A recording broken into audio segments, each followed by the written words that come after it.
J'ai le plaisir aujourd'hui de recevoir des invités de marque. Simon Puech, ça fait une éternité que je t'ai pas vu. Ouais, c'est vrai. La dernière fois, c'est ce qu'on disait tout à l'heure, c'était à Vivatech. Vivatech. Il y a 2-3 ans, un truc comme ça. 3 ans. Et Alexandre Archambault. Bonsoir. Pour ceux qui ne le connaissent pas, il est avocat. Ça arrive à des gens bien. Ça arrive à des gens bien. Il nous ramène à dos à condition de s'en sortir. J'ai découvert ce que tu faisais sur Twitter. Ouais. Où tu es le plus actif et où tu commandes plein de choses sur l'actualité, etc. C'est accessible sans toujours l'être. Mais voilà, si le droit est un truc qui vous intéresse, notamment le droit appliqué au numérique, et c'est pour ça que tu es là aujourd'hui, c'est un compte à suivre. Je vous préviens, on a un programme chargé. Donc on va parler de plein de choses liées aux réseaux sociaux, aux enjeux légaux aussi autour des réseaux sociaux. C'est pour ça qu'on a souhaité inviter un avocat. Donc on va pouvoir parler de ça et des communautés. Je vous propose qu'on en parle tout de suite sur notre sujet. Est-ce que le numérique, c'est une zone de non-droit? Dans l'actualité toute récente, ce qui m'a fait penser à ce sujet, je vous avoue, c'est la gifle. La gifle de Macron. Pourquoi? On pourrait se dire qu'elle n'était pas virtuelle, cette gifle. Il se l'est pris, je pense, facialement. Mais il a quand même fait, à demi-mot, il a quand même dit que c'était les réseaux sociaux qui étaient responsables de la gifle. Je trouve que c'est quand même plus un mec qui avait Mein Kampf et des trucs manifestement d'extrême droite chez lui, plus que les réseaux qui ont mis la tarte finalement. Déjà de base, si on prend factuellement parlant, c'est oui effectivement très facile d'attaquer les réseaux. Après, je trouve ça assez particulier quand même pour un mec qui au début de sa campagne voulait mettre en avant à fond la Startup Nation, de s'attaquer aux réseaux un peu facilement comme ça, gratos, alors qu'il en a fait son fer de lance pendant une bonne partie de sa campagne. Non, en vrai le problème c'est qu'effectivement ils sont pris pour tout n'importe quoi. Maintenant, en faire une zone de non-droit, je pense pas. On en discutait un peu en off tout à l'heure. C'est quand même un endroit où effectivement c'est très légiféré. Là où c'est plus compliqué, effectivement, c'est qu'on a la sensation que c'est une zone de non-droit parce qu'on voit jamais de peine réellement tomber. Ouais. Et les quelques fois où il y a des peines qui tombent pour des cas de harcèlement, des cas d'incitation à la haine, etc., je crois que c'était arrivé avec une actrice pornographique, Nikita, je sais plus quoi, qui avait fait avec Hector Bellucci. On prend ça comme des cas d'exemple, alors que des situations qu'on vit, il y en a plein. Donc, c'est pas une zone de non-droit selon moi, mais ça y ressemble énormément parce que on voit jamais de peine tomber. Extrêmement vite. Donc on va revenir sur pas mal de choses que tu as dit. Non, t'inquiète pas. On va revenir sur pas mal de choses. Mais est-ce que toi tu vois déjà un lien entre ce que dit Macron et entre les réseaux sociaux et la fameuse gifle? Alors oui, il y a un lien, mais qui n'est pas dans les proportions que nous vendent effectivement le politique. Sur ces sujets-là, comme sur pas mal d'autres, on pointe un vrai sujet, mais en l'occurrence, on se focalise sur l'outil. Et c'est pas l'outil en soi qui est responsable, c'est l'utilisation qu'on en fait. Et là-dessus, on en est tous responsables. Alors oui, effectivement, les réseaux sociaux, certains ont une part de responsabilité parce qu'ils ont un modèle économique qui privilégie le clash et le clash engendrant le clash. D'autres privilégient peut-être d'autres modèles.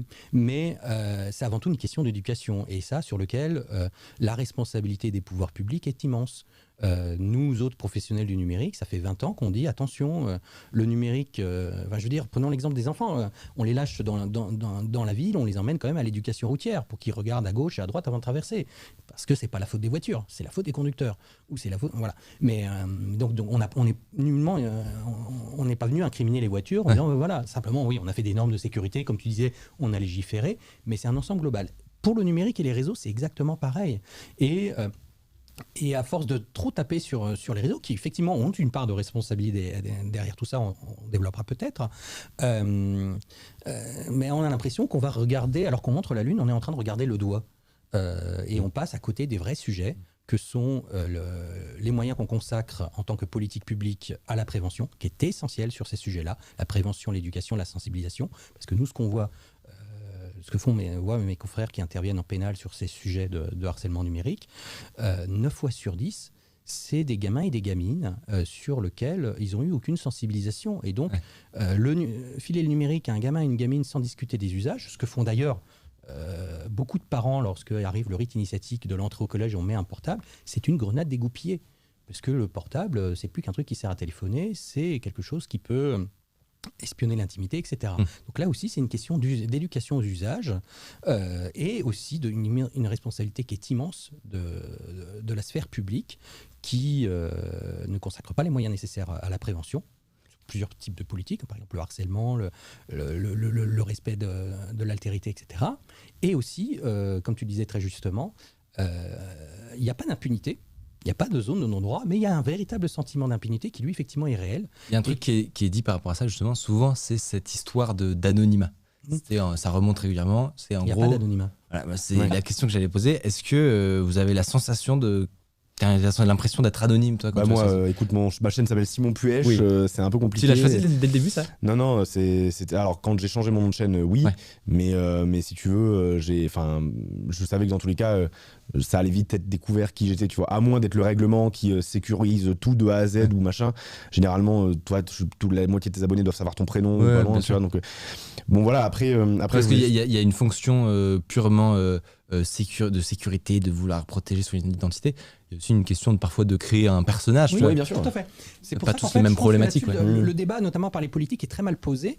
On a tendance à confondre deux notions qui n'ont rien à voir, qui est, et là vous venez de l'illustrer, tous les deux, un droit qui est essentiel, qui est fondamental dans une démocratie, parce que c'est un moyen aussi de libérer la parole, de faire en sorte que des personnes qui n'ont pas la puissance puissent parler librement, qui est le pseudonymat. Ça, c'est quelque chose sur lequel il faut être intransigeant, ça doit être garanti. Le pseudonymat, c'est ce qui permet, par exemple, à des lanceurs d'alerte de pouvoir effectivement sensibiliser. Ça permet à des fonctionnaires qui sont tenus par le devoir de réserve de pouvoir quand même communiquer sur leur métier et faire de la pédagogie. Mais on a tendance à confondre pseudonymat, qui est quelque chose qui est garanti, sur lequel il faut surtout pas qu'on revienne là-dessus, et anonymat. C'est pas parce que vous êtes sous pseudonyme que vous êtes anonyme. C'est-à-dire que en France, et en Europe en général et en France en particulier, depuis 20 ans, enfin un peu moins, 2004, les intermédiaires techniques doivent être en mesure d'identifier, de contribuer à l'identification d'une personne, quand bien même cette personne est sous pseudonyme. Je fais un tweet, j'ai un pseudo, Mmh. donc c'est ce que quelqu'un pourrait dire, qui connaît pas forcément le sujet, pourrait dire que je suis anonyme puisqu'on peut pas voir mon nom.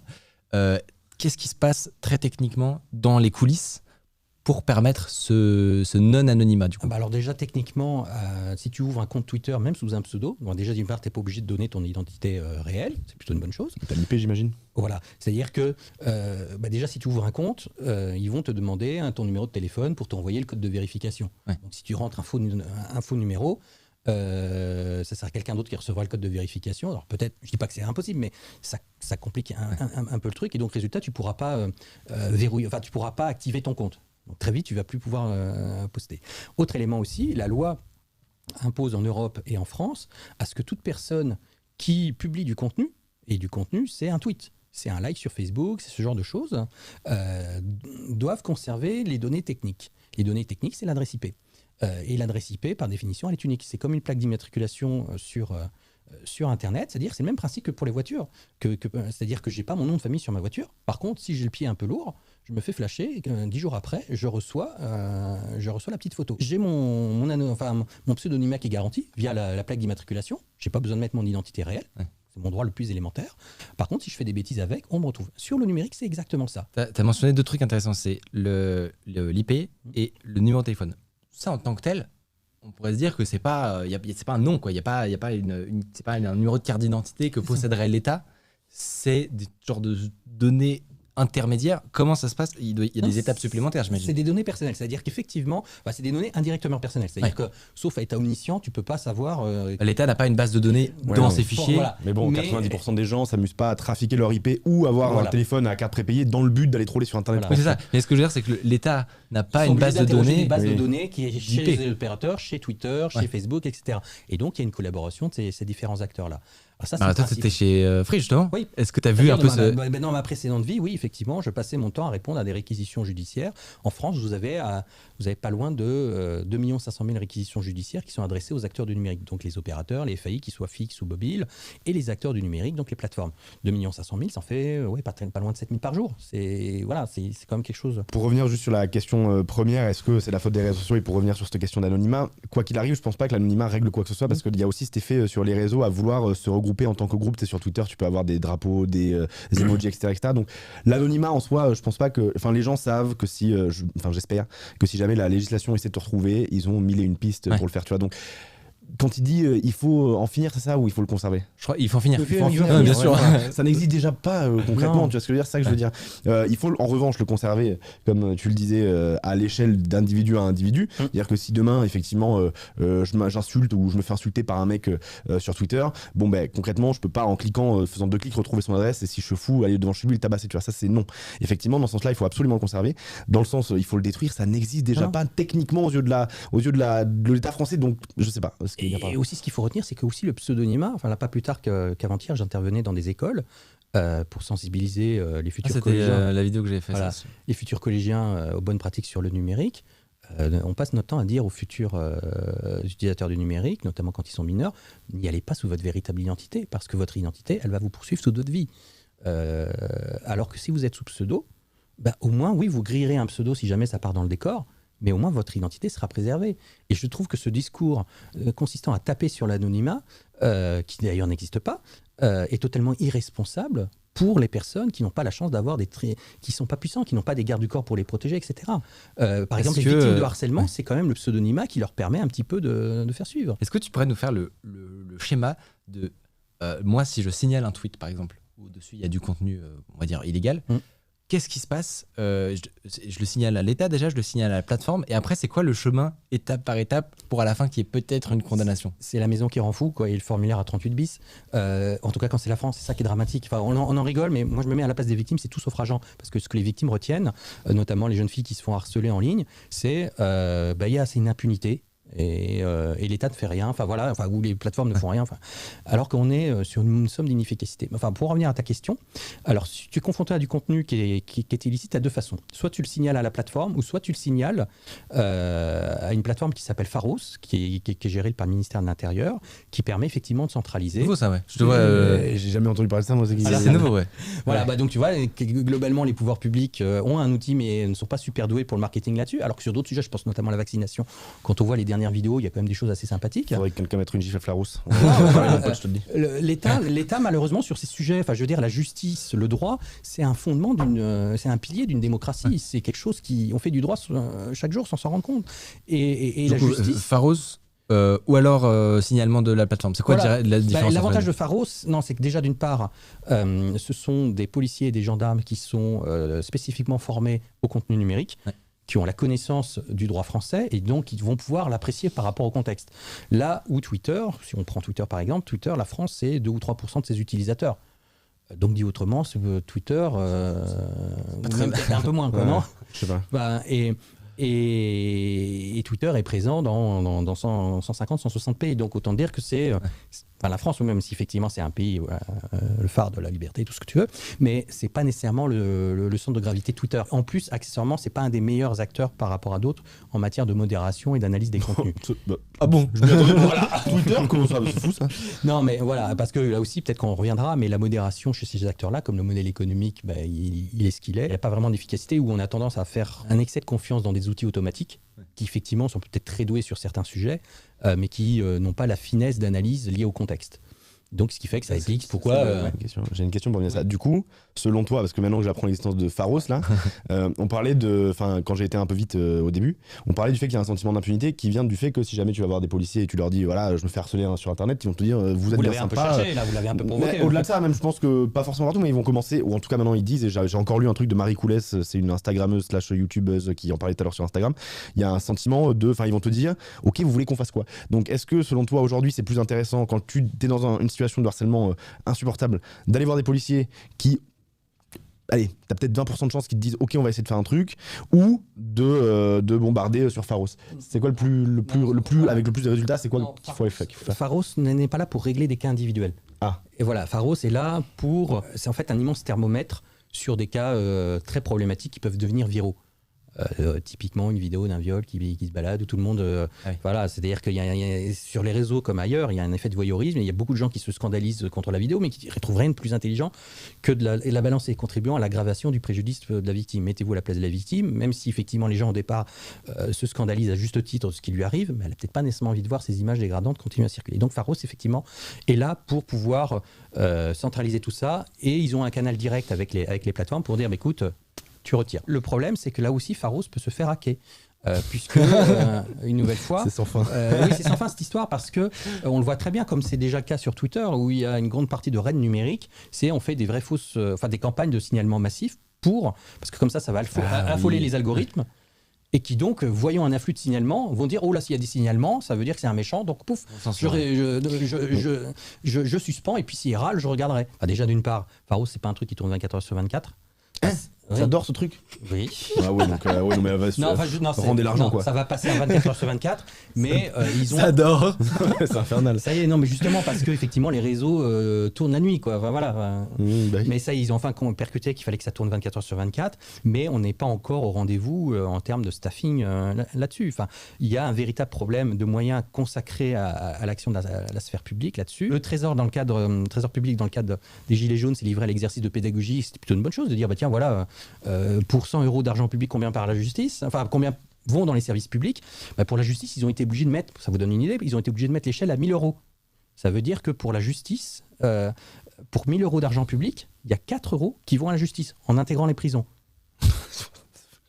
C'est-à-dire 40 centimes si c'est sur une base 100. C'est-à-dire la justice au sens large, c'est-à-dire aussi la justice, c'est pas que des juges, hein, c'est aussi les enquêteurs en amont pour enquêter.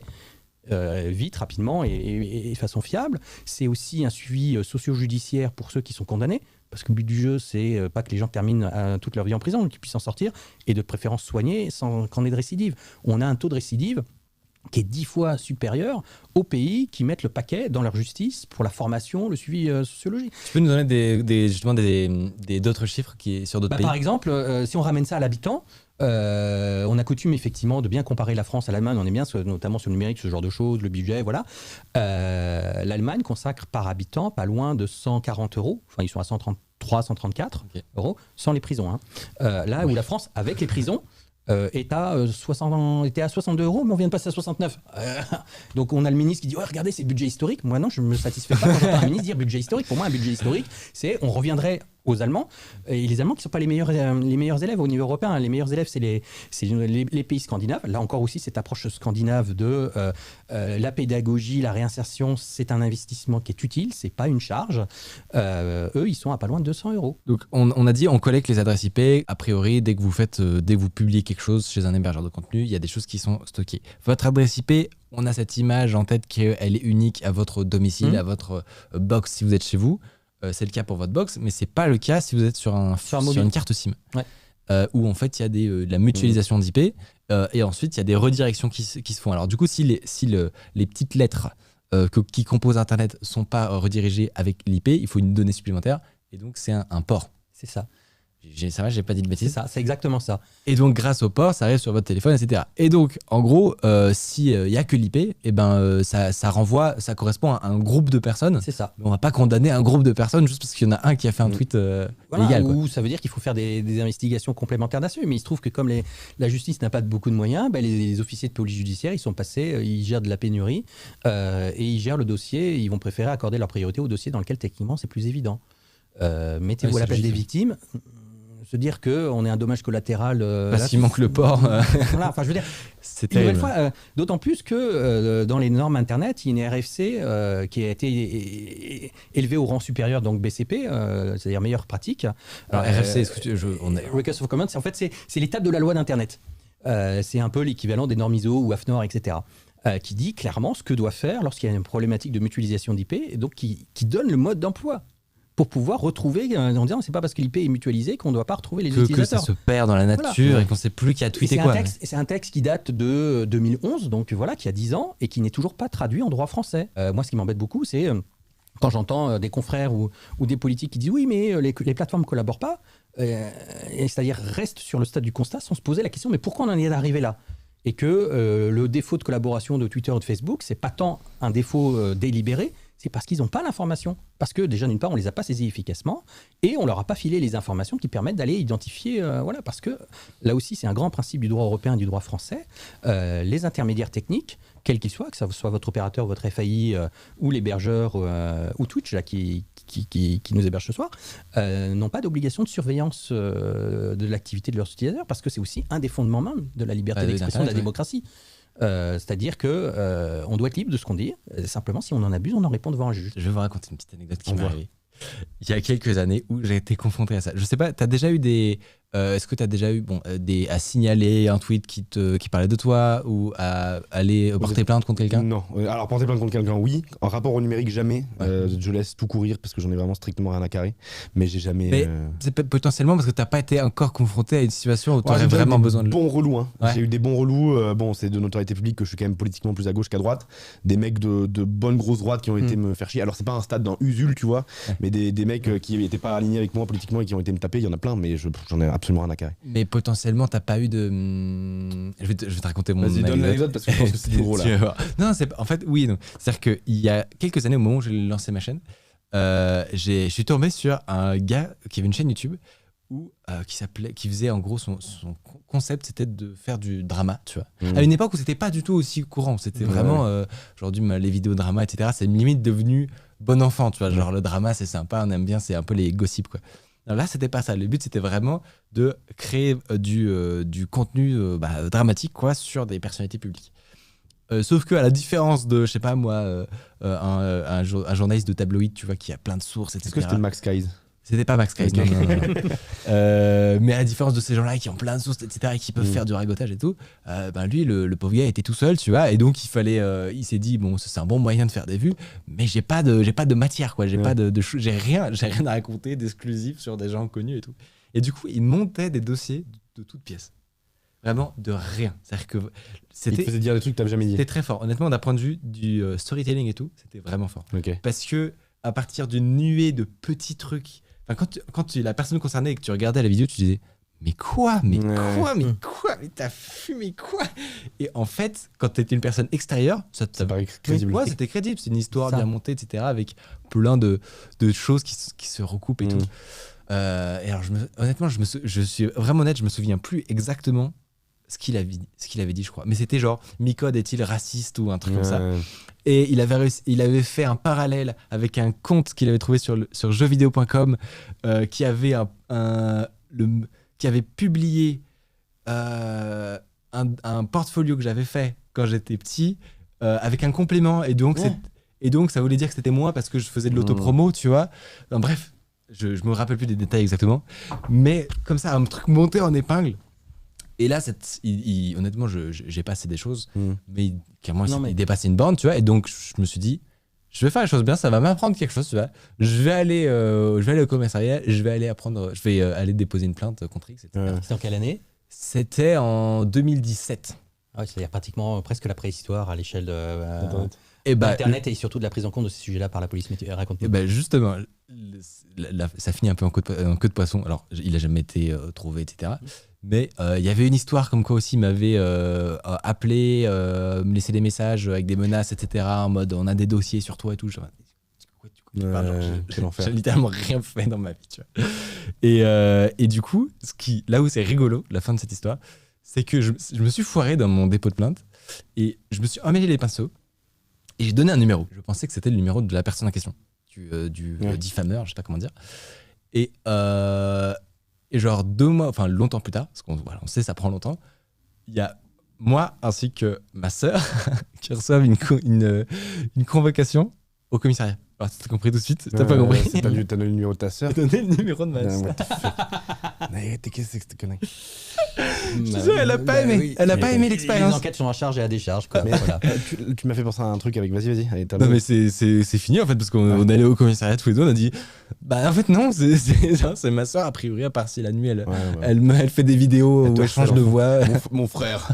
Comment ça se parlait comme ça? Même ça m'a fait penser à un truc dans l'anecdote parce que tu parlais là de ton cas à toi, t'as été visé toi personnellement, mais je sais pas si ça a déjà été abordé où que ce soit sur internet, le cas des community managers. J'ai vu un article de Vice tout à l'heure là avant de venir dans le train sur le fait que les community managers pétaient des plombs parce que dès qu'une marque est embourbée dans un truc, ils se font déchirer en 8. Je prends un exemple en parallèle de mon travail sur ma chaîne, je bosse aussi pour Red Bull, je suis conseiller pour eux sur 2 chaînes et je m'occupe de Red Bull Banks qui est une chaîne qui parle de rap français. Bref, et j'anime aussi les réseaux de cette chaîne là. Et sur Instagram, on a supprimé ah voilà exactement. Sur YouTube il y a pas longtemps, on a eu un problème avec un rappeur lors d'une émission qu'on a sortie qui s'appelle Rap Jeu, et du coup on a supprimé la vidéo alors qu'elle marchait très bien. Et je trouve que ce rappeur fait partie de tout un crew de drill française, donc c'est les armes, les guns, on va vous tuer, ratatata. Bon, très bien, c'est ton image, tu vois, sauf que lui c'était plus qu'une image, c'était une vraie philosophie, tu vois. Et on supprime l'épisode, et là ça fait 1 mois, Tu regardes les messages privés du compte Red Bull France, mon gars, sur Instagram. Que des menaces de mort, que des insultes, que des machins. Ouais, remettez l'épisode. Alors, le rappeur s'appelle H22. Remettez l'épisode avec H22. On va toujours fumer Red Bull et tout. Lui, dans ses stories, le mec en question menace de mort les équipes de Red Bull et tout. Je suis là, mais moi, je m'en cogne. C'est pas moi, tu vois. Moi, je m'occupe de trucs. Mais bon, moi, j'ai mon activité de mon côté. Je bosse aussi pour Red Bull parce que les mecs sont trop cool et le projet me branche. Donc moi ça va, mais des mecs de qui c'est le travail vraiment CM à pur, comment ils font si on se retrouve dans des cas comme ça? Qui est-ce qui doit attaquer? Red Bull, dans mon cas par exemple. Bon là c'est jamais l'intention de la marque ni de moi, mais est-ce que c'est pas des conseils? Faut dire ça, faut dire la phrase. Ceci n'est pas un conseil juridique. Pas une consultation. Mais en gros la question c'est est-ce que c'est la marque ou c'est le CM qui attaque? Voilà, si tu montres effectivement l'emballement, c'est-à-dire que le cycle temporel sur les réseaux est... Enfin, je veux dire, voilà, on est obligé de prendre parti sous l'effet de l'émotion très rapidement. C'est forcément pour et contre quelqu'un. Il n'y a plus de nuances. C'est terrible. Voilà, on a tendance à considérer le CM comme le petit job cool. Non, c'est une véritable responsabilité parce que c'est eux qui sont en première ligne et qui se prennent les shitstorms. Et toutes les études physiologiques le montrent. Lorsqu'on est confronté à un déluge d'informations, notre cerveau n'est déjà pas outillé pour ça. Et sur les shitstorms, c'est exactement ça. Tu te fais... et c'est pour ça qu'à la longue, que tu sois cible de raid numérique ou community manager, tu finis inconsciemment par t'identifier, enfin à dire que c'est pour toi. Tu prends pour toi, même si tu as beau avoir toutes les formations, etc. Et lorsqu'il y a des problèmes, des propos qui tombent sous le coup de la loi, je suis désolé, mais dire qu'on va fumer quelqu'un, non, c'est pas de la liberté d'expression. C'est quelque chose qui relève du code pénal, qui est l'incitation au meurtre. Enfin, et ce que nous montre d'ailleurs très bien le procès actuel de Mila, où il y a encore une nouvelle fois, c'est des gamins. C'est récent ça en plus, non? Ouais, c'est en ce moment. Et quand on discute, quand on regarde le profil des accusés, qui sont très variés, c'est pas propre, c'est une erreur de croire qu'il y a une typologie du relou en ligne. C'est n'importe qui peut là. Enfin, je veux dire, c'est comme les automobilistes, des personnes ultra civilisées peuvent être des criminels derrière leur volant. C'est vrai. C'est vrai.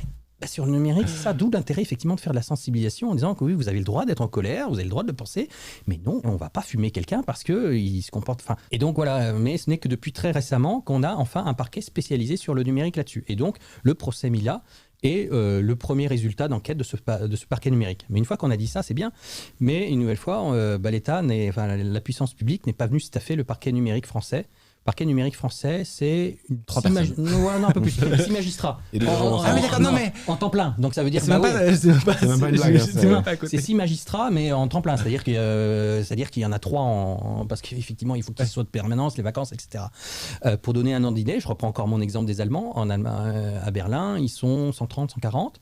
En Espagne, ils sont 80. 6 à Paris. Voilà. Alors oui, effectivement, pour Mila, c'est un procès qui est très médiatique. Mais pour une Mila, vous avez 99 autres gamines qui n'ont pas cette répercussion médiatique, qui n'ont pas su effectivement percer médiatiquement et qui sont inconnues. Il y a un très bon livre, je ne sais pas si vous l'avez vu, lu de David Doucet, qui ne parle pas que de la Ligue du LOL, qui parle justement du cas de ces personnes anonymes qui se prennent des chissormes en ligne. Je sais pas qui se souvient. Surtout que là, même si c'est qui sont des anonymes et qui donc, du coup sont obligés pour les 30 prochaines années de vivre avec cette mauvaise réputation qu'on leur a collée. Enfin, je veux dire, quand on a 17 ans, on a le droit de dire de la merde.